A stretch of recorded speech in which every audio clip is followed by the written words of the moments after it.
So here we have the Hyundai i10 on a 66 plate. I'm going to start off by showing you around the outside of the car, and then we'll hop in and run through some controls on the inside. But from the outside you can see it's a 5-door car. Let's start off inside the boot and then work our way around the rest of the car from there.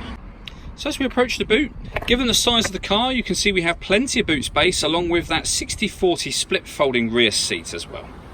Okay, so we're just going to work our way back round to the front of the car, and then we'll hop in and run through some controls on the inside. But now that we've done a full circle of it, you can see it's in excellent condition the whole way round. Just briefly before we climb in, I think it's well worth seeing the interior from this exterior point of view. There's plenty to run through on the dashboard, so let's hop in and we'll do that now.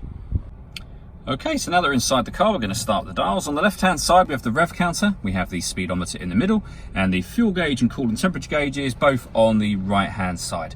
Also in the middle there, you can see that the total miles for this car are 31,345. The information displayed above that can be changed using buttons on the steering wheel for various different bits of trip computer information.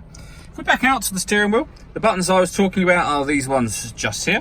Above that we have cruise control, and then over on the left hand side we have stereo controls, as well as the ability to answer and end phone calls.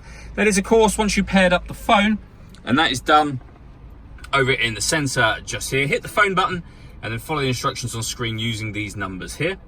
When it comes to the radio, we have FM, AM and DAB radio all available. And if you want to listen to your own music, you can do that via the USB input and the auxiliary input. Just connect up your devices, and they are done right down the bottom just here next to the 12-volt charging socket.